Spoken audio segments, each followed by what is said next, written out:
You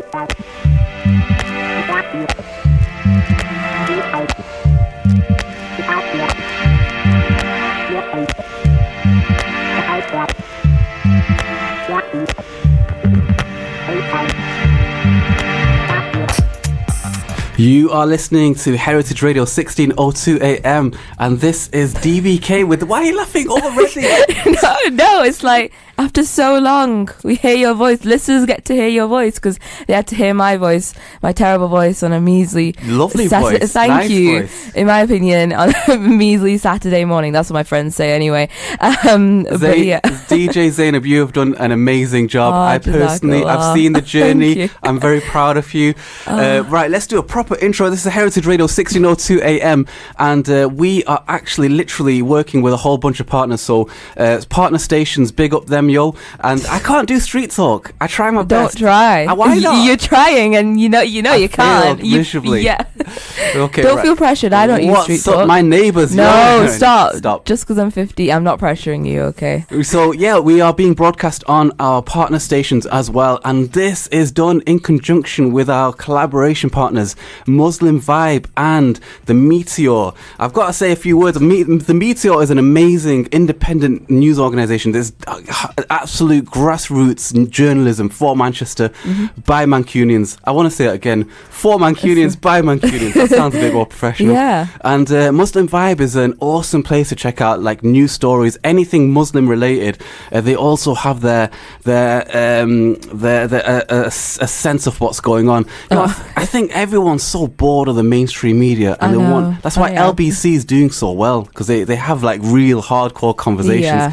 So that is what we're going to be doing today. We're going to be talking about the most controversial thing you can imagine in the most authentic way. I was telling you off air what we're going to be talking about, yeah, and you're like, I was like, oh, okay. But we're going to talk about it in a very novel way, because I think despite what everyone says, I don't think we like. Do you know in Iranian cinema? Iranian cinema. You're thinking, what? No, I don't. It's fine. Carry on. I don't actually know about Iranian cinema. That's an obscure reference. It is, but okay. But yeah, like in Iranian cinema, they say it's really good because there's so much censorship in that country that they have to come out with these allegorical sort of techniques and these metaphors, elaborate metaphors. That's so cool. I thought it was like maybe it was censorship, like you can't see anything. But then it's like, no, you can't see that, but you can see this instead. Yeah, it actually enriches the creative process. And in the same way, they've got their taboos that they can't talk about. We got our taboos that we can't talk about certain things. And that's just how it is. We're going to talk about something very, very, very controversial that I've seen again and again and again. If you just say one thing wrong, that's it. You're a goddess. Yeah. You'll be banished to obscurity. Exactly. I'm a celebrity. Get me out of here or something. And so we're going to talk about this extremely controversial thing, but because we have our own taboos, we can't talk about certain things in an open and honest way. But that's where we pride ourselves on being an authentic sort of the most authentic conversation. So it's a catch-22. We gotta go. You gotta do it. We have to fly into the eye of the storm. It's tiring, all this flying into the eye of the storm. I'm just happy you made that novel reference, so I'm very happy. The what reference? A Catch-22 reference. I read that recently as well, so I was like... Name dropper. I know. Everyone that reads Catch-22 has to drop the fact that they've read it. I like the bit where... It's like if you read The Great Gatsby, you've got to say you read The Great Gatsby. I read so many like classic books, it's amazing. Do you know what? My favourite book ever was Engineering Mathematics by K.A. Stroud. I like that kind of book. I don't like The Great Gatsby. Okay. I've never got into it. Maybe I'm missing out a bit. I'd say my favourite is The Catcher in the Rye. If you've... Do you know my favourite line out of Catch-22, not that I've read it, was... not that I've read it, but... eat your livers, you... I can't... I need a sound effect, but it's not a nice word. How many pages is that book? And out of all those pages of the book, you like that line? That's like the least intellectual reference ever. Right, you like Catch-22, you like George Orwell. Yeah. Well, the kind of thing we're going to be talking about today is very Orwellian in its nature. Very dark. and it's hopefully let's ask questions that no one else asks. You know, it's like, do you know, for example, during the Vietnam War, it was only like 0.02% of the newspapers that actually said, yo, what's going on here? Exactly, yeah. Is this ain't cool, yo, you can't do this. Yeah. Like 99.8% of newspapers were just down with it. Yeah. Fight for America, patriotism and everything. And like, to be clear, some newspapers said, okay, maybe this is a tactical error, but very few newspapers said this is a bad idea. Yeah. And the two things aren't the same thing. You've done loads of history and sociology, so I think hopefully okay. hopefully you're going to like what we're going to be talking about. Right, so stay tuned. You're listening to DBK and DJ Zainab talking about a very controversial topic that will be revealed literally after this song. Ooh. The most controversial topic, the most authentic approach to it. Questions that are not normally asked, and we're not going to answer them. It's too early in the morning for that. Too early in the morning. Yo, we're just going to ask the questions and leave it for you guys to answer. You're listening to Heritage Radio with our partner stations in collaboration with Muslim Vibe and Meteor. Don't go anywhere.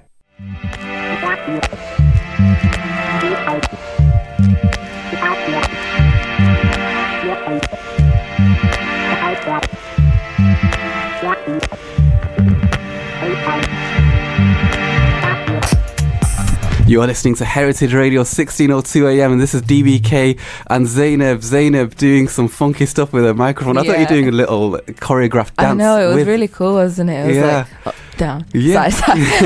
And this is in conjunction with our partner stations and with the Muslim Vibe, the place to check out for Muslim news stories and pretty much anything and everything going on in the Muslim world.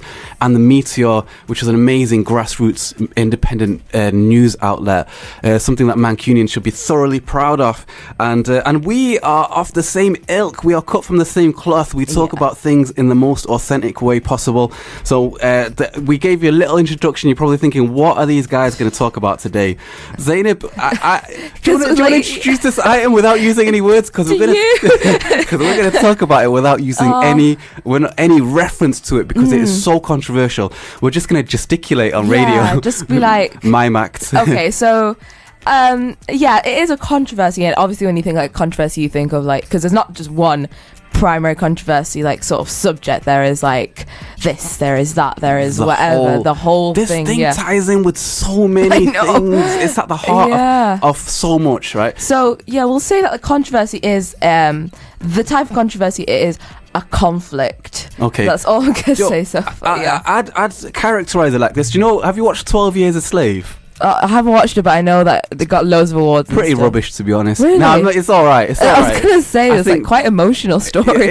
It's all right. It's a good film, but I think it got a lot of credit that maybe it didn't deserve. But it's a good film. It's a good film. But the test is this: when you watch 12 Years a Slave, why did some dude think it's cool to buy and sell people like it's like on eBay? I know. I think I'll have a dozen of those. Yeah. Like, why? What happened on a societal level where it wasn't just done like unofficially? This was state sanctioned. Like there was institutions that allowed this to happen. It's part of society. Yeah, because they believed like the more superior and everything, and they just degraded themselves to the level where like, we'll get these people and we'll go get like sugar and pots and pans from America, and then we'll go back, and it's so good. DJ Zainab, the sociologist, dropping some lyrics there. So there was this pseudoscience. I think the poet and rapper Akila, that guy, dreadlock guy. He's got dreadlocks. He's a cool looking guy, and he describes how it was a pseudoscience process that people had this new idea of evolution, which is fine. This is, that was a paradigm shift in thinking. Great, but then it sort of was meshed with this idea of this hierarchy of races, and it's justified. Well, we're us white people, we have to enslave these people because it's good for their own good. Look at the chart. We're at the top. Why not? Yeah, we're at the top. We gotta do it. You don't have a choice. Yeah. What can I do about it? That's what the pyramids tell me to do. That's what happened. They actually justified it in one way or another, and there's a great scene in the film where one of the slave traders pulls out a Bible and justifies it with a line from the Bible, which I thought was a nice little touch. You know, I think he was trying to imply that if you have this evil cloud in society, you can pick up any book. You could just it's saying to me, throw religion into it, just like, it's fine now, don't worry about it, it's all right. It's a quote, that line by Goethe, that a man sees in the world what he carries in his heart. You know, when you Reza Aslan says the same thing. If you got bad intentions and you open any religious text, you're gonna see what a mirror, you know. Where, I should steal that milk from that baby. It's almost like God's telling me to do that. So yeah, I mean, I think that's the context, right? And then you think, well, that's never going to happen again. But you fast forward to like the South Africa, the apartheid. That's like literally when I was a kid. You won't remember this, you're a baby. But when I was a kid, it was on the news that this was still happening. It was cool to have these Europeans go to South Africa and basically stick the Africans in ghettos and create an apartheid system, and everyone was okay. The Prime Minister of our country was cool with that. And she's our elected representative. You know, this ain't a million years ago. This is yesterday. This isn't. You know, Louis C.K. makes this joke that slavery wasn't that long ago. It's like 150 years ago or something. And he makes a joke that's like two 75-year-old women back to back. That's it. It ain't ancient history. And South Africa, it definitely isn't ancient history, because I remember it with my own eyes at seeing this sort of stuff on the news. So, you know, that's a really important, and you were dropping some sociological terms in there. So I think that they're important to sort of identify them then, and then ask the question. Here is the question of this show: what things are like 12 years a slave now? What things are like apartheid Africa now? And what are the things that cause that state to carry on?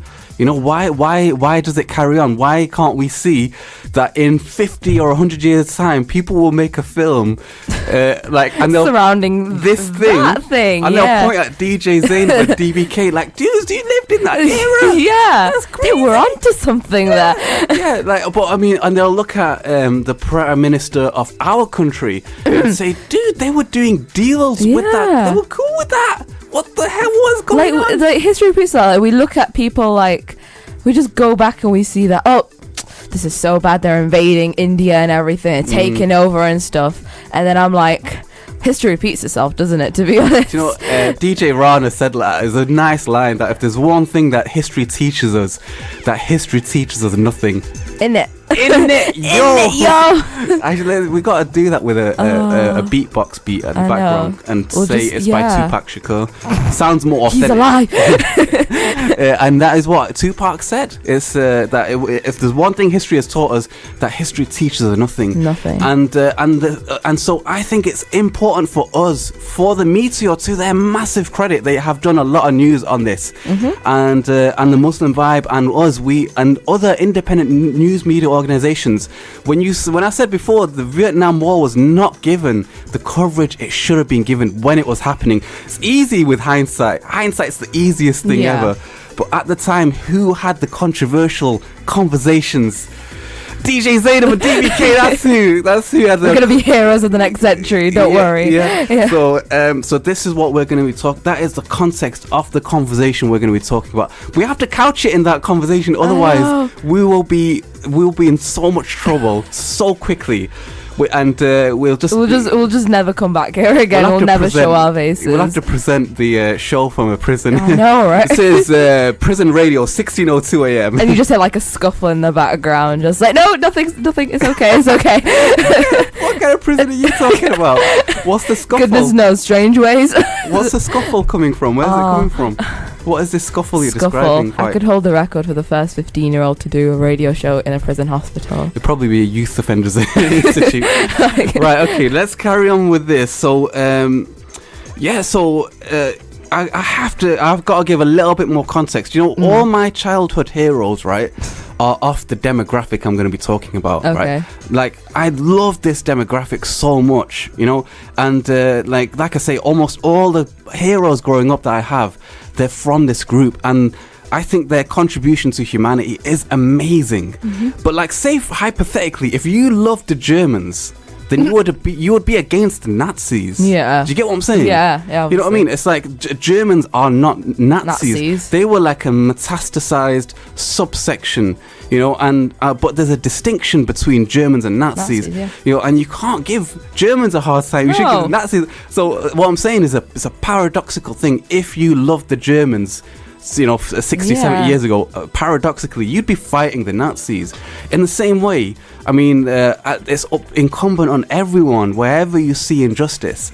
And as a loving, we're all brothers and sisters, all creations of God. We got to point out to our brothers and sisters all around the world, like, dude, are you okay with that? Are you sure you're okay with that? Because to their credit, the overwhelming majority of the people of this demographic are massively in favor of human rights. And massively, a lot of them are against this metastasized state that everyone seems to be cool about. Well, a lot of countries a lot of countries.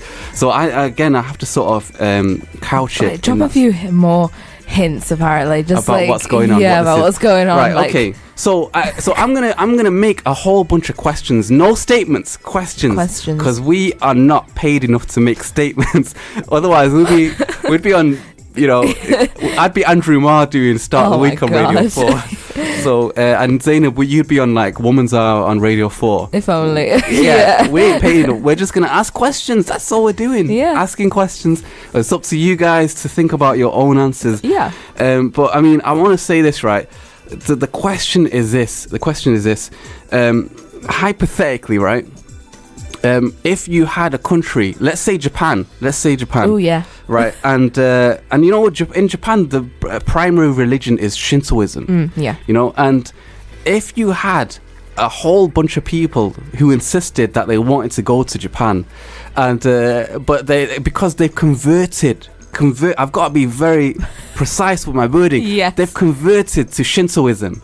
And then they forcefully they apply for citizenship in Japan because they've converted to a religion. Would that be okay? That's the first question. Let's go one layer deeper. They don't apply for citizenship in Japan because they converted to the main religion of Shintoism. They actually forcefully make their way into Japan. Like, no, you have to give us citizenship. Yeah. That's the next level of questioning. You know, would that be okay? And then the next level is, imagine you got a bunch of people that convert to Shintoism. They're from Africa or from Europe. They ain't Japanese at all, you know. Maybe they watched a few anime or manga. That's about as Japanese as they are. Yeah, exactly. And they got a pair of steampunk goggles. Oh my god. That's all they've got. And then DVK is hitting me so hard. It's like, yeah, this is you, isn't it? To listeners at home who don't know, DJ Zainab loves steampunk goggles. Not just steampunk goggles, okay? There is a variety of steampunk where you have to So imagine, right, DJ Zainab, she's converted to Shintoism, she's got a steampunk goggles, she watches anime. Does she have a right to then go to Japan and say, not only do I want citizenship, I demand it, and not only do I demand it, but I want to force a Japanese person to move from his home into some horrible, dinky little island. That's the 3 levels of crazy that I'm talking about. It's not one level. One level is crazy enough. I've converted to your religion. I'm coming to your country. That's one level of crazy. Second level of crazy. I've converted to your religion. You have to let me in. United Nations is not letting me into his country. That's the second level of crazy. Third level is saying I am more Japanese than the Japanese because I have a pair of steampunk goggles. Oh my god. Do you see what I'm saying? There's a hierarchy of crazy. Any person in the country, in the world, going to the United Nations will be laughed out of town. Exactly. What's this guy talking about? That's not you can't do that. And the same thing with people in this country that are pro this apartheid state. Because the reason I mentioned South Africa is this apartheid state exists right now. Today it exists, and we do arms deals, we have relations, the whole of Europe has relations, and we're cool with that. if somebody from Botswana came to the UK and say, "I've converted to Protestantism," too many vowels, there's too many like syllables. Protestantism. And you have to let me into your country, and I'm gonna move into some dude's house that's that's lived there for centuries. Tommy Robinson. There we go. Tommy Robinson, you gotta go. Name dropping. Yeah, you gotta go, bro, because there's someone from Botswana who's converted to Protestantism. You gotta go. What would the people, the proponents of this apartheid state, say? Would they say that's cool? Because if they say that's cool, they're not hypocrites. Exactly. If they don't say that's cool, what is your justification? Yeah. So do you see the? Yeah. If no one else has got it, then we can't really say it. I don't know if we can say anything else for it. I understand it. Do you know what? It's a universal question. Is it okay for someone non-Japanese to be more Japanese than the Japanese? Oh my god. It's like when you watch anime, and then because obviously you're called like a weeaboo if you like really, you're an otaku, you're really into manga, you're really into anime, you're really into like, and then you go into the the lingo. You go into the Japanese culture, you know the lingo, and then you just like konnichiwa, watashi desu Zainab and everything. Like, oh my god, I'm just digging my own grave right now. But yeah. And then you do come to this realization, like, I really shouldn't do this because I'm just embarrassing myself, to be honest. And then I stopped. Yeah. But then I started again. So, yeah. Right, okay, we're going to go to our next track, but be sure to stay tuned. You're listening to Heritage Radio on 1602 AM with DBK and DJ Zainab. Don't go anywhere.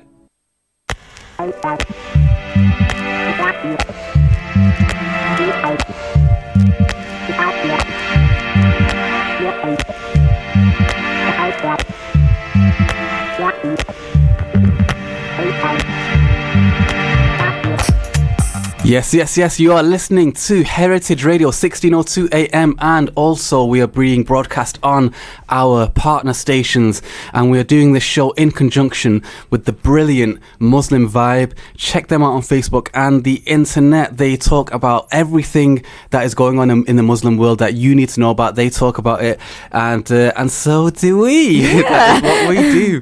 And also with we are also working in collaboration with the Meteor.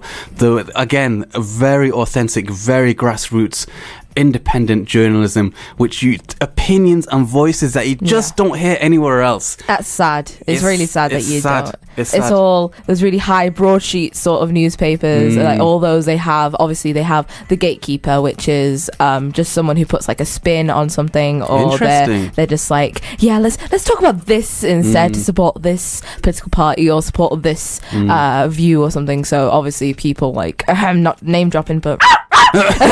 not name dropping at all. We can't say any of the names. We can't say any of the names. That was just a mumble. We didn't hear anything. Who like someone who owns quite a few. I'd say about more than 5 different newspapers or whatnot. He can do what he wants pretty much, and he can write what he wants. I mean, Adam Curtis brilliantly shows how he wanted to create a counterbalance to the to what he called like the patriarchy, or the sort of the way that what he saw at the BBC. Brilliant documentary, like I say, by Adam Curtis. Everything Adam Curtis does, check it out. He's I think one of the best documentary makers in the world. David Attenborough. Excuse me. Different genre. Okay. Different genre. Yeah. They can coexist. Yeah. Okay. Well, he describes how he saw that the way that the BBC had lead-ins. They'd have some entertainment program, and then they would lead in to a program that they felt that the masses had to learn about something, which personally I don't think is a bad idea. But he wanted he wanted a different form of media. It's a very interesting sort of thing. Right, that's cool. And but so anyway, aside from that, but no, you're right, and there's a great sort of insight. I think it was the pretext to 1984, George Orwell again. Yes. And I think he talks about how when you have small groups of people in the very upper echelons of society, then it's almost you have an automatic self-selection process. You have to have gone to the right school. You have to have been indoctrinated into the right way of thinking. Yeah. And if you haven't, then you wouldn't be sat there in the first place. Like those elite people, they've not say maybe they have had to work there like for something in their life, I don't know, but most of the time they have been fed with a silver spoon, to be honest, and they've gone to these schools and they've got this job without like having to like give a formal interview, just like, oh yeah, my daddy, you know, my daddy, he's a very nice partner of your business, and I'm his son,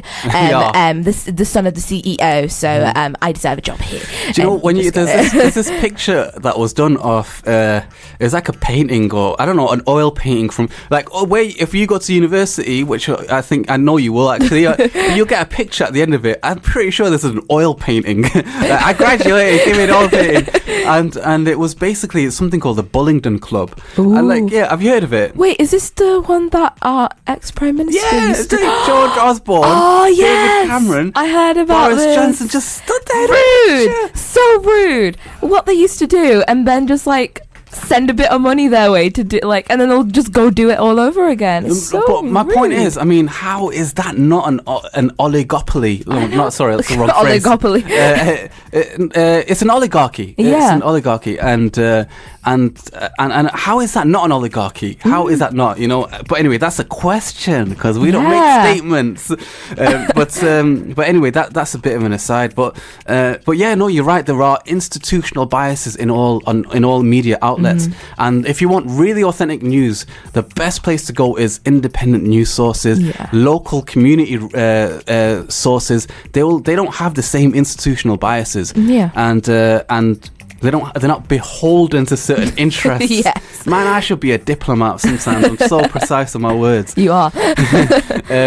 So just to recap what we're talking about the hypothetical scenario of South Africa existing not 20 years ago, not 100 years ago, now, today, right? And the insanity of imagine a bunch of Muslims going to the United Nations and saying we need to ethnically cleanse and put millions of people in an open air prison.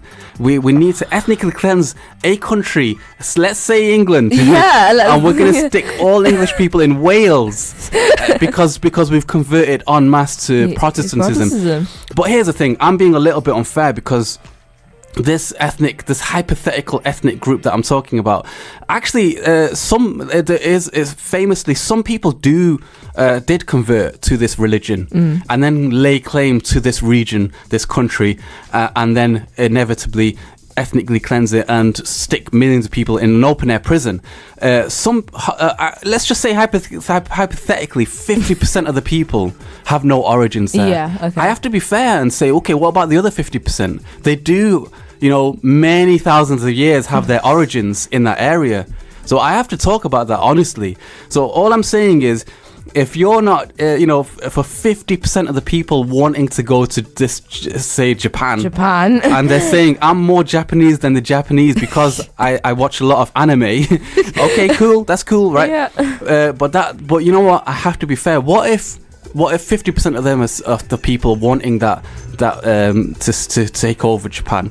What if the other 50% actually do thousands of years ago have some origins there?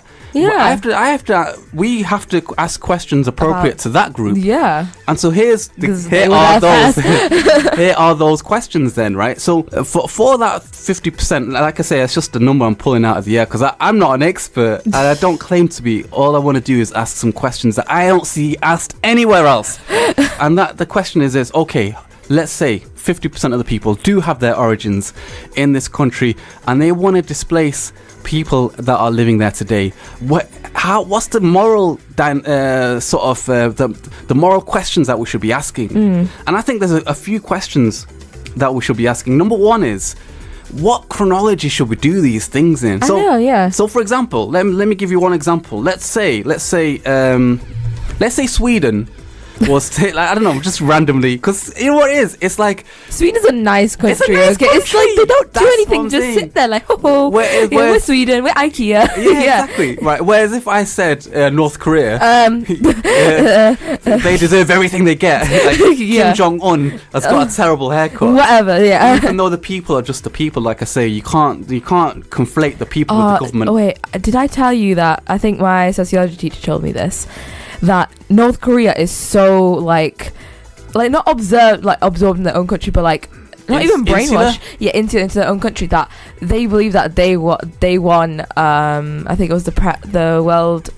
Was it FIFA? I think the world. They won one of those like football ones. Was that the PlayStation 4? No, it was real. But they lost in the first round 7-0 to Brazil. And they scored like 10 on goals. And then they think that they've won the world championship. They've been told that, and that's the kind of country it is. And all the players, their shorts kept falling down because they were under malnourished. Let's say it's not our fault, okay. But you know, I heard it's even worse. Do you know, like I said, that my favorite book ever was Engineering Mathematics by K.A. Stroud. Go buy it, guys. It's amazing, best book ever. Anyway, I heard advanced mathematic books that are sold in not sold. It's a socialist state. Printed and distributed in universities. Like it says, this book on vector calculus and Lagrange theory was put together by and written by Kim Jong-un. it's like opening like a book on further mathematics. Yeah, it's by David Cameron. Theresa May is a sub-editor. Exactly. It's crazy. It's really like it's like a Jim Carrey film. It's true. It's like the Truman Show. It's like, what's going on? It's like the Truman Show, but not being televised. Exactly. So what's that make it? I don't know. Just not the Truman Show. Just Truman. Just Truman. But you know, it's you're right, and it's an interesting little thing. It's a little sub experiment in the world politics, and it's just like this little pocket of a world. Insane. It's like there's just, because I remember this author coming in and he gave his experience of being a child in North Korea and then how he got out of it as well, and how he found his dad again. I won't spoil it, but it's called Every Falling Star. I can't remember what the author's name is. I've seen it. That's the song. Every Falling Star. It's a book. Oh, no, it's a book. Sorry. It's a song as well, I suppose, if you know it. But it just describes, and I read it, and it just describes how North Korea is its own little pocket. World. It's just its own little bit in the world that just doesn't exist, because any sort of like moral rule that you'll have here, you'll have in another country, like America. So it's like you can't cause it like something, whatever. You can't do this, you can't do that. But then if you go to North Korea, it's like different. What do you mean you can't do that? I could like Kim Jong-un is doing it, so we can't do it. By the way, Kim Jong-un might be listening. According to some sources, well, it's not our opinion. That's just we just heard it from a guy on the bus this morning. We don't think that. We don't think that. He was on the 192, so please don't sue me. Yeah. If you are listening, Kim Jong-un, yo, dude, get a new haircut. It's kind of for just the sake of humanity. I mean, I know someone else in America's is bad, and we always talk about it, but not a lot of people talk about his. Yeah. So you know. You know, there's obviously your specialism or your skew that you really like it in academia is socialism, and there's a really interesting experiment that people do all around the world where they actually make measurements of children, bone density, height, body mass index, all these sort of things, IQ, and they actually ask the question, how much can I predict this child, this 8-year-old child, how much can I predict their these critical parameters, and how much can I guess from those parameters what their parent does? And that's linked to social mobility. Yeah. Well, uncool in the case of some countries. Like. Well, no, you're right. Well, so, for example, do you know there was this thing that I heard that you keep looking over to DJ Moon, should I be worried? And it's like, is she watching me? No, it's ordered. The average height of conservative MPs, I don't know, 15, 20 years ago, and the average height of Labour MPs. Labour is supposedly a little bit more working class. Yeah. And there was actually a height difference. I can imagine, like. I'm not saying conservatives will can play in the NBA. George Osborne would get. I mean, he'd get his behind kicked royally, very, very, very hard. Yeah. Like Shaquille O'Neal would dunk George Osborne as a substitute. But yeah, joking aside. And apparently that difference became smaller and smaller over time. Oh, okay. Which either means that there's less class division in the UK. We're integrating together, maybe. Or the parties became one and the same thing. Cynical views. Wow, yeah. Cynical views. It sounded so happy. The first one was like, yeah, we're coming together. And then it was like, yeah, you were just like, no, we're not. But yeah, here's why I mentioned that. Do you know, North and South Korea, East Asian countries are amazingly homogenous, right? So in South Korea, you can actually look at the average height in South Korea and in North Korea, and there's a height difference, a weight difference, IQ difference. Every measurement that you can imagine, you can actually see.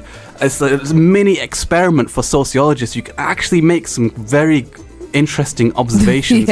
If hypothetically you did X, Y, and Z, this is what would happen. Wow. It's a very, very unique set of circumstances. Really cool, surreal, insane situation. Right, so just a little reminder, you are listening to Heritage Radio 1602 AM. DBK and DJ Zainab, the most authentic conversation. We are asking questions that you simply will not hear anywhere else, and we are doing this in collaboration with our partner stations and with Muslim Vibe and Meteor. You brought it in and I just brought it back. Clever person. The Meteor, the place to check out for news, grassroots news, things that are actually happening, and the alternative to the mainstream media. Well, let's face it, there's not a fair shake given to, let's say, certain demographics, and that's why it's important that we should make our own material. There's a nice saying that I've said before, you might remember that, you know, until the lion learns how to read and write, all stories will glorify the hunter. You know, there's a yeah. That was the sound of my mind blowing, guys. Right, I'm just gonna have to clear up the studio because DJ Zainab's mind is on the floor. We're gonna leave you with some music, but don't go anywhere and stay tuned. Islamic Reminders on Heritage Radio. दोस्तों, ये दुनिया भी बड़ी अजीब जगह है. And your Islamic reminder for today is DJ Zainab. What's the Islamic reminder for today? The Islamic reminder of today is, I've got it right here in my book. In my book. You might have actually, this is amazing because I did one last week and you're just like, yes, I've been hearing your show. What is your Islamic reminder of the week? And my Islamic reminder of the week. Should we do a proper intro for that? Let's do it again. Okay. Right, silence for 2 seconds. Islamic reminders. Islamic reminders. Islamic reminders.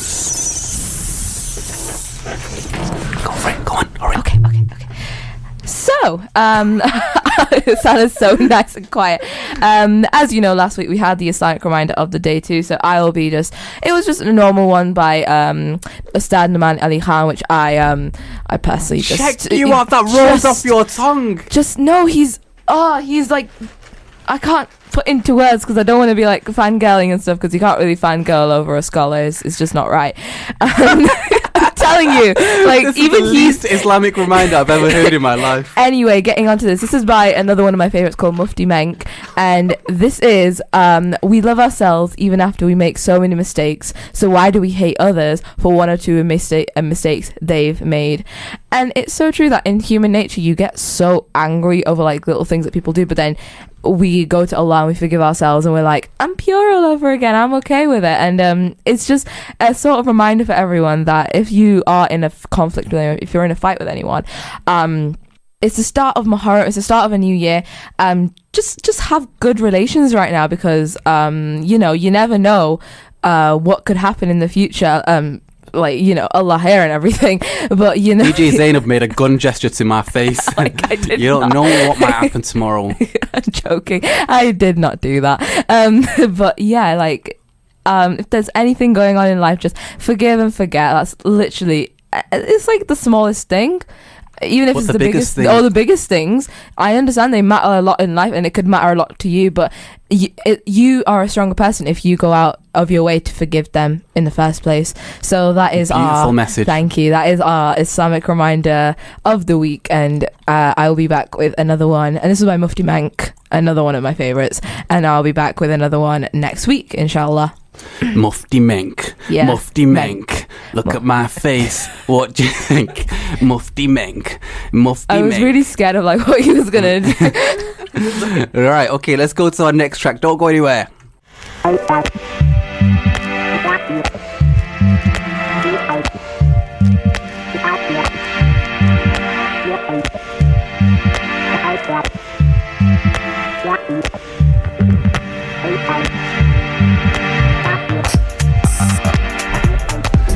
You're listening to Heritage Radio on 1602 AM in conjunction with our partner stations, and of course in conjunction and collaboration with Muslim Vibe and The Meteor, the most authentic places to check out your news and truths.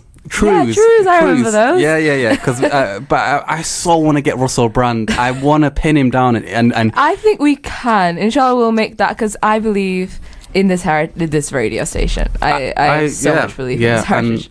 And I hope we can use these tools to make genuine, bona fide, like I say, very close to the knuckle, very, things where we fly into the eye of the storm and talk about things in the I love how I'm like, I believe in the station. You're just like, well, we've got to, use these tools. We've got to get into it. And I'm like, I'm a hunter-gatherer. I talk in a much more... I'm a dreamer. Yeah, much more ethereal in your language. I am. Right, so we are talking about South Africa apartheid and how it's possible, or if it's possible, that such a state could exist today, and the morality of how something, or the perceived morality of how something like this could happen or shouldn't happen. And so just to quickly recap, this idea of people going, from England, just because they watched Akira 100 times, going to Japan and saying, I am more Japanese than the Japanese because of this ancient scripture, or something like that. Like, at the very fundamental heart of everything I'm trying to say is rules are rules. This is something that, to the credit of people like Douglas Murray, he's right. Like, Islam shouldn't there shouldn't be exceptions for Islam. Okay, fair enough. That's a fair point. All the rules should apply to everyone equally. Fair enough. But then all the rules should apply equally to everyone. It's like, just because someone else has a different religion, does that give them a God-given right at the United Nations to say that we are these people, therefore we have this right to say that we want to do this because of our religion? So, first of all, the question is, if someone has no ancestry in Japan, but they convert to Shintoism and they fall in love with manga, and then they insist on going to play Pokemon Go or whatever they think Japanese people do. So 2016. Yeah. So, okay, you give me a 2017 reference of what is Japanese and trending. Got boom. Season 2 of Attack on Titan. There we go. Oh God, I did it. I dropped it. He thought I couldn't, and I did. Right, you've seen season 2 of Attack of Titan. On Titan. Sorry, DJ Zainab. Get the name right. And you gotta respect people's culture, yo. Yeah, exactly. And so, okay, fair enough. That makes no. Sorry. The question is, does that make sense? The second question is, okay, what if 2,000 years ago, 3,000 years ago, you are like 1%, maybe 2% Japanese, but you're 98% English. Does that help? It's like when you go to like the ancestry DNA bit, you're like 99% like Indian Pakistani for me, and then it's like 1% Yeah, Chinese. yeah, I'm like, yeah. what? I could be Chinese. Yeah. Right. So if you are 1%, 2%, 5%, let's go crazy, 10%, you can trace your ethnicity to be 10% from this area. Yeah. Does it give you the right to displace people that are 100% of that ethnicity? That's the question. And here's a critical thing then. Here is the critical thing. There's a great line by Carl Sagan where he says, Carl Sagan was this brilliant astrophysicist and writer. He was like the Simon Cox. Who's the guy with the Brian Cox? Brian Cox. I can't stand that guy. But anyway, we are no longer friends. I'll tell you why off air. In a minute, okay, yeah. But let me just say. You have to get my mum in there. I was, have to hold her let's back. just say there was a marriage proposal I had a few years ago, and the lady, she was an astrophysicist, yeah, and she used to talk about Brian Cox a little bit too much, okay, and my that is so shady though. Yeah, oh my god! So can I hate the guy a little bit, please? If I can't hate him for that, what else I gotta hate him. We will okay? declare the judgment after like the break. Don't worry. Right. Okay. Right. We'll talk about that off air. But I mean, Carl Sagan was like a much superior version of Brian Cox, Simon Cox, whatever. Let's call him just Mr. Cox. Yeah. Right. This Carl Sagan, brilliant writer and science personality, and he said this beautiful thing that if extraordinary claims require extraordinary evidence, and he's talking about aliens and stuff like this. Like, if you're saying that you got an alien visited you last night while you were watching Netflix, you got some footage of that. You got some slime. Give me something. Right. But so he's talking about it in the context of alien civilizations or whatever, but the rule applies in life in general. Extraordinary claims require extraordinary evidence. If you're saying, me and Dr. Zainab are saying, okay, we're going to ethnically cleanse a country and stick them in an open air prison, like millions of people, stick them in an open air prison the size of Manchester, Greater Manchester, sorry, which many Londoners would say is an open air prison anyway. Yeah. Right? If you said that, and the basis of that is you're saying 2,000 years ago you were the original people of that place. Can we have some evidence? Can we have some? Literally, let's just do some Jeremy Kyle jazz where we have genetic tests and we say, okay, you have no genetic origins in this area. Yeah. I mean, obviously we all have genetic origins from Africa. That's where we originate from 60, 70, 80,000 years ago. But specifically, there's markers that you can actually say, okay, you like you were saying before, you have some DNA from Russell Brand had this done recently. Like he was 3% American Indian, right? Okay, that's Native cool. American, and then he had like 10% what was it, Irish or something. Anyway, you get my point. Yeah. By the way, do you know that Irish people have their origins in modern day Turkey? Really? Yeah. That's so cool. Like thousands of years ago. And I think the people of Basque, they're very unique. That's why they had the separatist movement. The Basque separatists, they insisted that they had a different language, which is true. Almost all languages in Europe are called Indo-European languages. They all have their own common origin. The Basques had their own language. They didn't fit into that. Linguistically, it was a different category. And genetically, they insisted they were different. Recent studies show definitively that they do have their origins. They have a different ancestry, which is amazing, yeah. So if the all of Ireland went to Turkey and said, listen, 5,000 years ago, this is our home now. You've got to get into a massive open air prison. Would we say that's okay? That's the question. Yeah. Right. And if maybe there's a small case there that maybe some people they kept that genetic they intermarried and kept the genetic like the genetic line, genealogy of it. Do you know, like gypsies, for example, in Eastern Europe, the Romani gypsies, they actually, believe it or not, have their origins in North India. check that out. Everything is different now. Because I mean, at the time they were non-Muslims. Yeah. And they were. I mean, it was 1,000 years ago. There was some persecution by some Muslim leaders. Islam is not a homogenous block. I'm sorry, but it isn't. It isn't, Yeah. you know? And so I think they were called the Sultans of Delhi. They took over huge swathes of North India. These people felt persecuted, and they got on their little wagons and left and migrated all over the place. Wow. Some ended up in Eastern Europe. They kept their genetic lineage, and so you can see Yeah. like after 1,000 years ago, they look fairly similar, you know. So after 2,000 years, you'd expect there to be.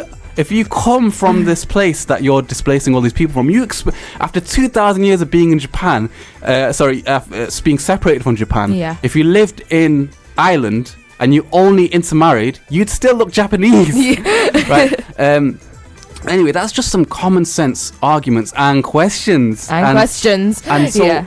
the Carl Sagan test, if you are insisting that you have the moral right to stick all these people in an open air prison, which is questionable anyway. Yeah, never to really good. push people away and say 2,000 years ago, this is my land. My place. You know, I actually saw this guy, a member of the army of this hypothetical country that is acting like South Africa. Yeah. And he was interviewed, and he's like 21 years old. And in this country, they have a very strong military conscription voluntary thing, right?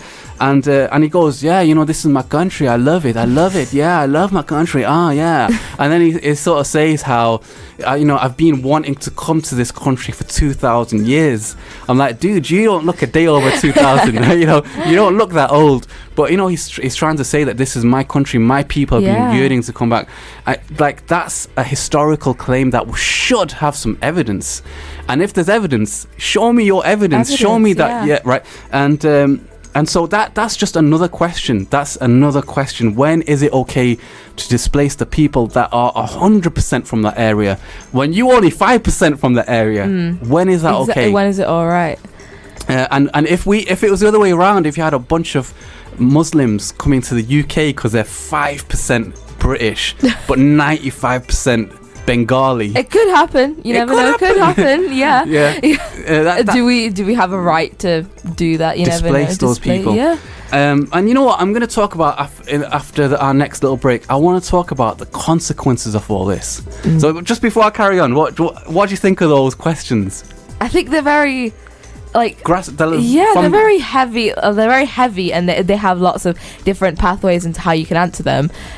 But let's just say they're very unique for us as well, and you don't really hear them anywhere else, to be honest. And we're all trying to get out, we're just both trying to get out something here, to be honest, and we're just delicately poking it, basically. And that's all it is, just asking a few questions, and we hope we can get you to think about it as well and understand what we're trying to get at. So inshallah, we're hoping you've realized. If you haven't realized, then hopefully inshallah. I mean, just to recap, we cannot name names. We can't name shame because like that, the thing is, it's every country has its taboos, and this is so sensitive that if you ask direct questions, it will always be spun in a way that it's not meant to be. Exactly. You know, and this is just, Bertrand Russell is a brilliant.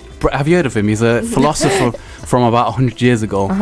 And he was the moral authority of that era, and he went to prison.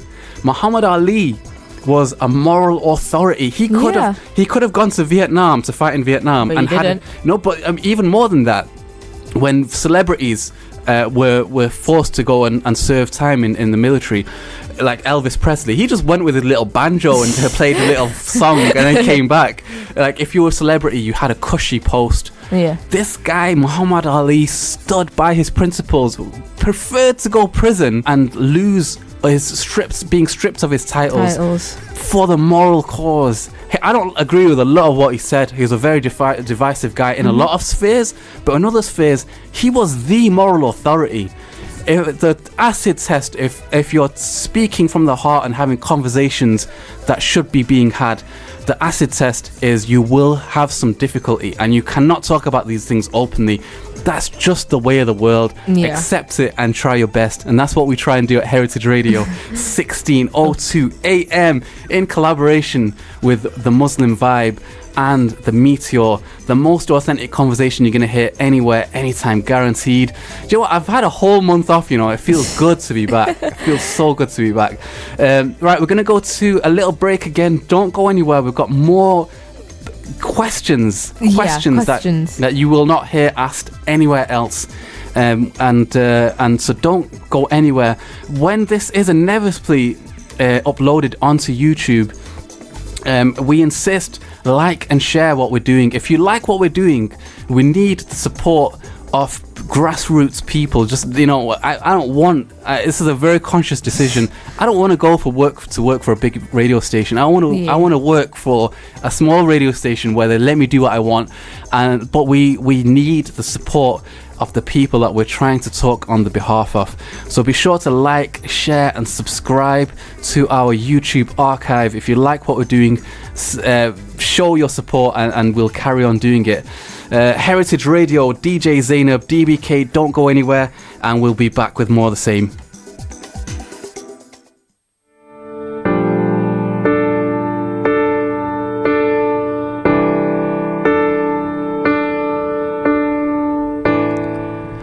This is a public service announcement for Heritage Radio. There's been word of many squirrels being run over at the Heritage Centre. We're not sure if this is a hate crime that's being conducted by the EDL on the grey squirrels that are migrants to these shores. They have displaced the red squirrels, we know. But this is the nature of the world. The world is constantly in flux, and we are staunchly against hate crime against any mammalian creatures. So if you see anything, be sure to report it immediately to the RSPCA. This is Heritage Radio.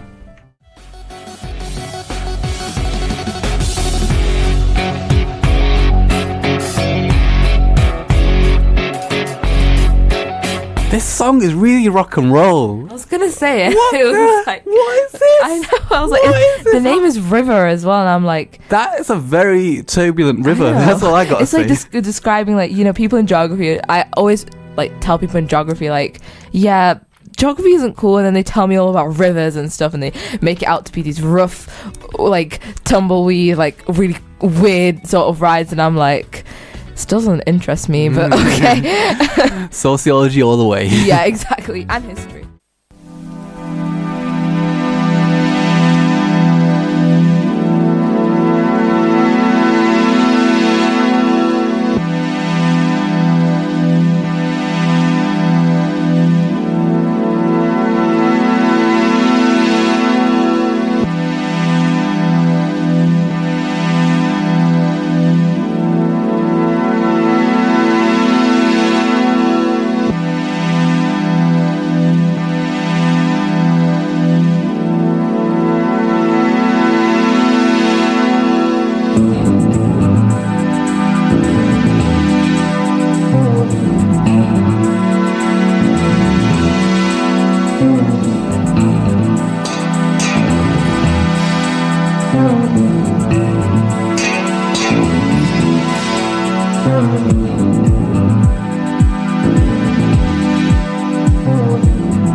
You are listening to Heritage Radio on 16:02 a.m. in conjunction with our partner stations, and this is DBK, a collaboration with DJ Zainab and Muslim Vibe and the Meteor, the most authentic conversations that you will hear anywhere, anytime, and of course questions that are asked that again are not asked anywhere else, guaranteed, because I thought of them myself. I spent all night thinking about questions.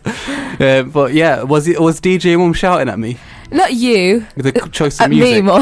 No, not the choice of music. She was like, "What is going on?" I was like, Is she not happy with the show? No, she's fine. She loves it. She absolutely loves it. Don't worry about it. She loves it. She's not shouting at me. Why is she shouting? She's not shouting at me. You're not shouting at me. DJ won't stop shouting at me. She's not shouting at you. I've She's not not done shouting at me. anything wrong. No, she's not shouting at us. She's just like, why are we talking about squirrels? I'm like, why not is the answer.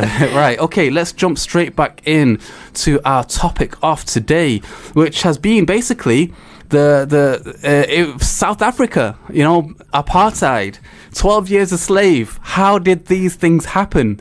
And if these things were happening today, how would it look to us? Because we got to remember that those things that I just mentioned, South Africa was, Nelson Mandela was called a terrorist, and the official apartheid structure was directly or indirectly actually supported by pretty much most countries around the world, especially Western powers that dealt with arms and all sorts of things that ultimately were used to suppress the people.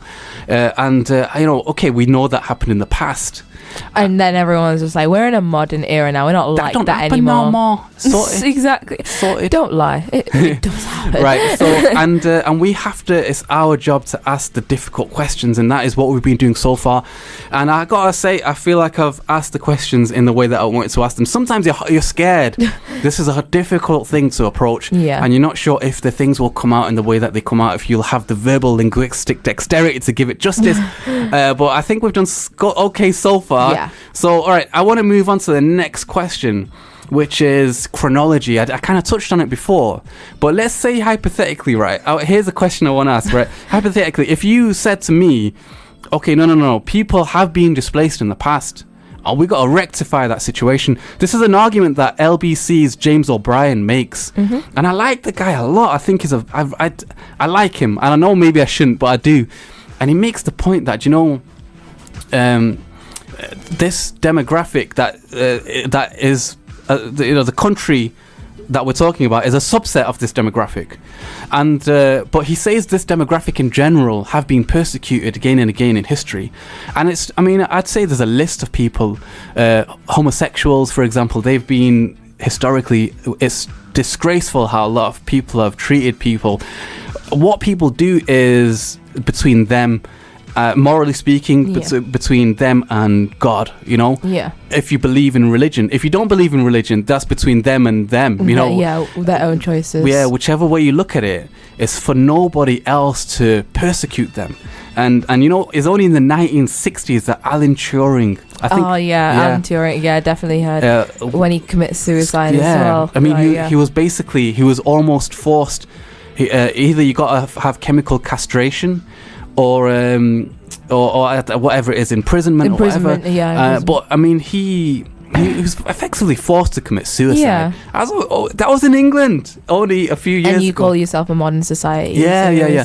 So I'm saying, my point is, there's a lot of people that have been persecuted throughout history. A lot of subsets, different of types. For different reasons. And the gypsies during the Holocaust, masses of them were exterminated systematically, and huge numbers of people that we can point to that were systematically persecuted.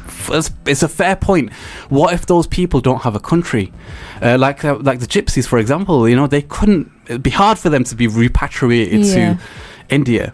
But let's go with James O'Brien's argument. He makes the point that, okay, these people have been persecuted again and again and again, and for a long time I understood it was so wrong, the civil liberties that were stripped of the indigenous people in this area, in order to repatriate these other people that have, let's say hypothetically, they do have a lineage. Like I say, that's only a question. Hypothetically, it's a very key word. It's only a question. It's not even a proven thing. But let's say they were, and like I say, maybe there's a case for 50%.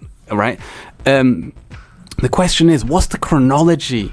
Because if there's a house burning down, right, do you sort out the house that's burning? Oh, right, my house is on fire. I've got to fix my window and my gutters.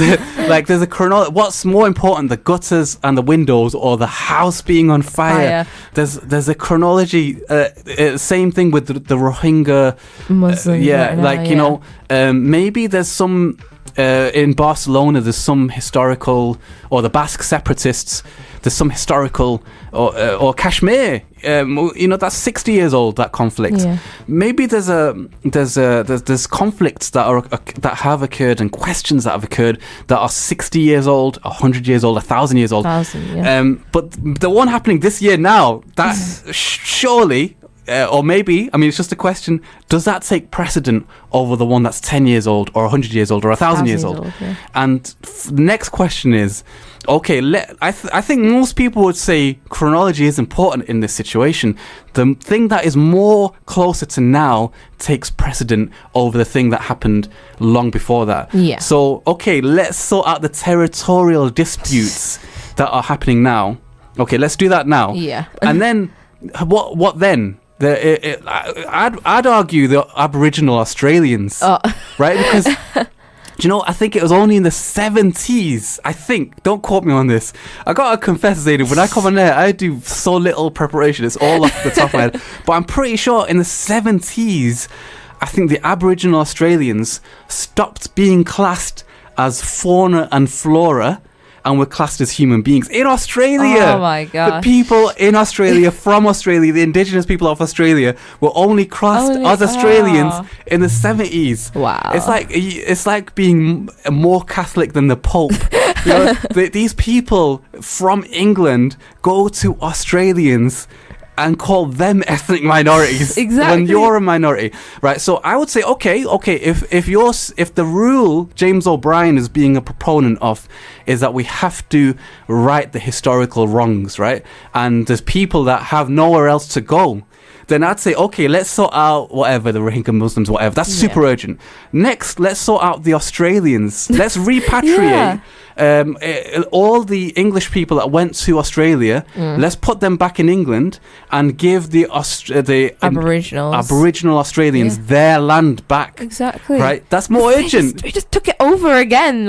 It's we take over everything. It's more urgent. Then the next, chronologically, what's next? I'd say it's the Native Americans, the most systematic genocide in the history of humanity. Don't get me started. Yeah. I just did a whole unit on this in history. Tell me about it. God, so no, really, tell me about it. So literally, it was. So you have the plains, which is the centers of America. So that was Texas Montana, and everything, Montana and everything. So the really warm parts. Obviously, you can't really live there because it's very infertile, really extreme weather and stuff. But the Plains Indians had such a good method of being nomads. So they would take their teepees, and their teepees were really easy to take up, and they just travel around and they followed the buffalo. So they followed the herds, and with that they used everything with the buffalo. And then guess who comes along? Not Columbus, because he went somewhere else and he discovered India, the West Indies as we call it now. A lot of people have different views on who's discovered it first. Many say it was the Spanish, many say it was the English that came first, because people think that it was just the Pilgrims. We know that it was the Pilgrims. They came along, and then that thing of just, we're here to take your land, but we don't know how to do this. Can you help us do this? And they helped them, and that's how Thanksgiving came along. Yeah. A little hint that Thanksgiving is coming up, and then Black Friday, woo! And and then all of a sudden they're like, yeah, why not? So we'll just repay you with a few diseases, a few killings and whatnot. Just it's just how we do things. This is how we do it. Here's syphilis in return. Yeah. And then onward from that, they just started to grow onto them. They started to go onto the west, where gold was being discovered in California. Homesteaders were coming along, and they were building houses and railroads on top of the lands that they promised that the Indians could have. And then the Indians were like, well, this is wrong. This is not right. Wars, blood was spread, tears, and the Battle of Tears. I can't remember what it's called. The Trail of Tears, which was terrible. And then they tried to integrate Plains Indians into American society as well, because they saw them as uncivil, because they saw that they had polygamy. They had they didn't farm because they didn't believe that the land was theirs. They didn't believe in Christianity. They didn't believe in a religion. They believed that they came from the earth and they will go with the earth. And then the Mormons came along as well, and they were like, well, the Indians are wrong, but we believe in polygamy. And then Christians like, well, you are wrong because you believe in polygamy. We still hate the Indians. We're still going to kill the Indians.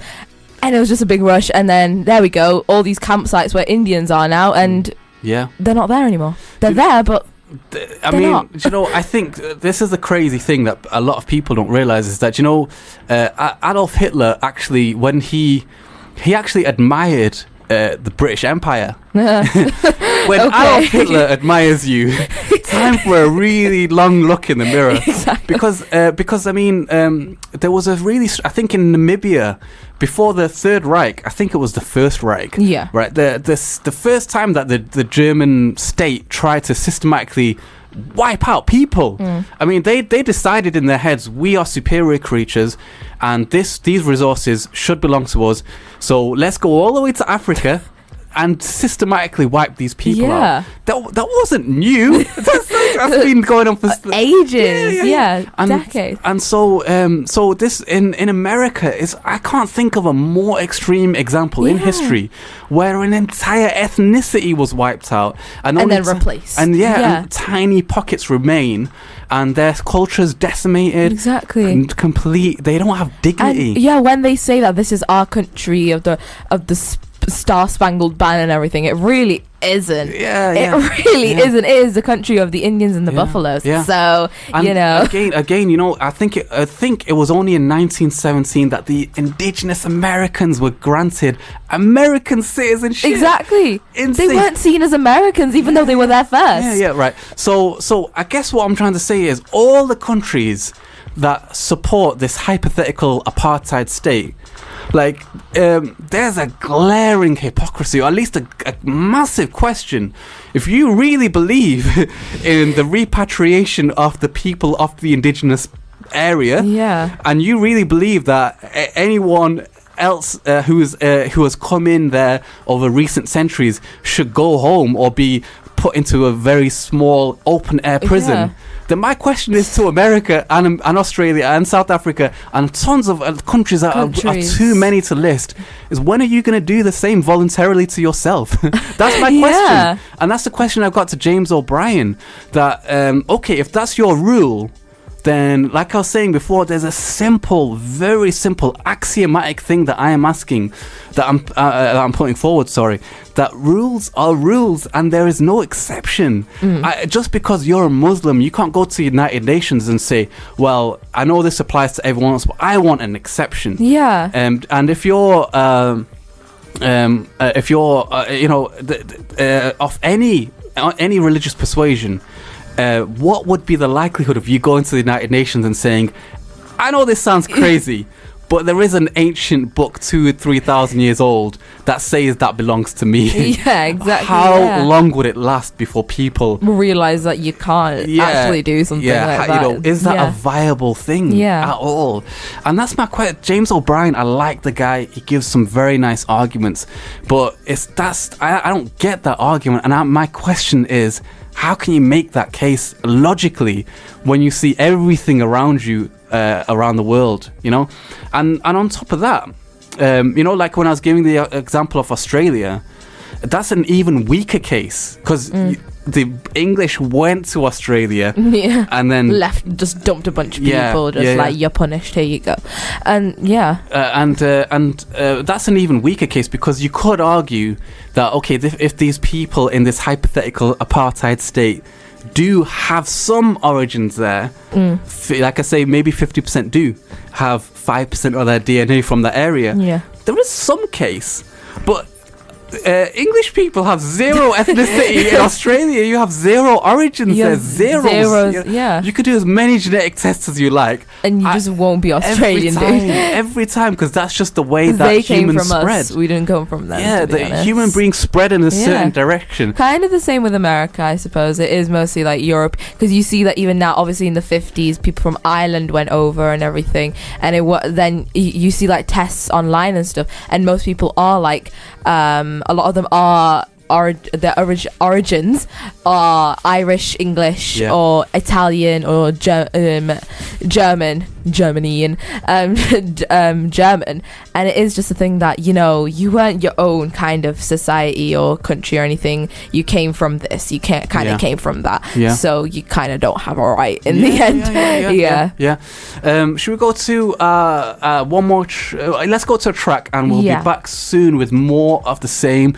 Just a quick recap: you are listening to DJ Zainab and DBK doing what I like to call the Truths, which hopefully Russell Brand will eventually sponsor. And we're basically just asking questions that it frustrates us so much that we don't see these questions anywhere else, so we're going to ask them.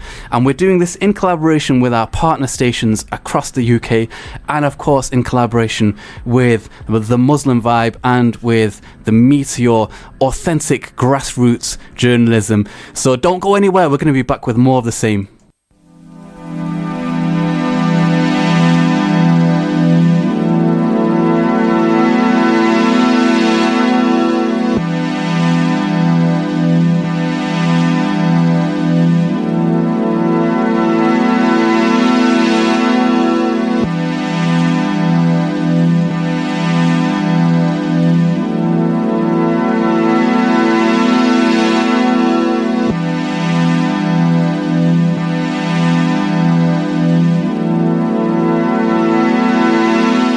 You are listening to Heritage Radio on 1602 AM, and you're listening to DJ Zainab and DBK doing the Truths, the alternative news, asking questions that simply no one else asks, having the most authentic conversation you're going to hear anywhere, anytime, in conjunction with our partner stations and our collaborations with the Muslim Vibe and the Meteor. Again, amazing sources of news, amazing sources of things that are happening right now, so be sure to check them out. Right, do you know what, we're going to finish off now. We're going to finish off and talk a little bit about the consequences and the blowback of all of this stuff. And you know, so far all we've asked is a bunch of questions, and you know, it's up to you. Maybe some people out there like James O'Brien, if he were to hear it, maybe he'd be like, yeah, I've got an answer to your maybe, you know, feel free to email us. We are of course on YouTube, on Facebook, so be sure to be in touch. We are here for you. We want to make shows that represent the views and opinions of this alternative demographic. But I mean, I was gonna say maybe there's answers. So I'm always open to conversation, to debate, but I want to draw just attention to why this is such a big deal. Because you know, this South Africa apartheid state that we keep talking about, that all our governments collude with, trade arms with, give arms that ultimately will be used to suppress the people that are in this open air prison. I mean, I'm not sure if you know much about the details about the interior of this country. No, I've in geography we only when it is about Africa, you learn mostly about things like blood diamonds. So you know, killing for diamonds. I'm going to touch on that in a second. That's I think. And then obviously there are pirates, there are African pirates as well, and how some people say that the government fund African governments fund them to go onto ships and hold the ships for ransom. But no, they don't really teach much apart from those two things, to be honest. I mean, I was going to say this apartheid state has basically sent half the indigenous population into exodus, and the other half are basically in an open air prison, where the amount of calories that are in this open air prison, nothing comes in, nothing goes out without their permission, and the amount of calories are calculated to make sure that that there's just enough calories to sustain them, to keep them alive. Oh my god! This is the last time we saw something like this was the internship of the Japanese in World War II, where they had concentration camps, or the Warsaw ghettos, where the Jewish population of Poland was stuck into these huge ghettos and were basically put in an open air prison. And here's the thing, right? I think people rightfully say, more people, all right, so the people that were displaced and all the people that were put in these open air prisons, it's actually not a huge number. I'm saying this controversially, right? But when you put it in the context of the Congolese civil war and like you're saying, blood diamonds, like I think in Congo, in that conflict, more people have died in that conflict since World War II. Like it's the biggest number of people. Yeah. That's why are we not talking about that? That's a good question. And a lot of people would say, well, a lot of Arab countries kill, the governments kill their own people. Yeah. And that's a very fair question. Like more people have died in those of Arabs, of Arabs killing Arabs than in other conflicts, right? Yeah. And it's a similar argument to like Black Lives Matter, where okay, the police are strangely killing a lot more black people in these shootings, and then they get very short prison sentences. But a lot of black people kill black people. Why are black people not complaining about that? Very good questions. And the answer, well, the argument that I would ask people to meditate on is human beings have this intrinsic desire for fairness. It's like that. Not value and price are not the same thing. Water is very valuable but not very expensive. Diamond is very expensive but not very valuable. And in the same way, if you go up to a mum and say, I want to buy your child, how much? You're just gonna get a slap. Not everything can have a price put on it. And in the same way, I think human dignity is something valuable, and it doesn't have a price. And everyone knows that the Congolese war is wrong. Everyone knows that Arabs killing Arabs is wrong, right? But yet the thing that is the thing that is the agitation in the Muslim community is everyone looks at this South Africa apartheid style state and says it's okay. I know. That's all it is. It's like, not only do they say it's okay, they actually allow this country to play in European leagues, in European football leagues. It can't get more insane than this. Why is that cool? Not only do you sell arms and all this sort of stuff and support them and whatnot, but you allow them like a country that isn't in Europe, you allow them to play in Europe, implying that they are Europeans, right?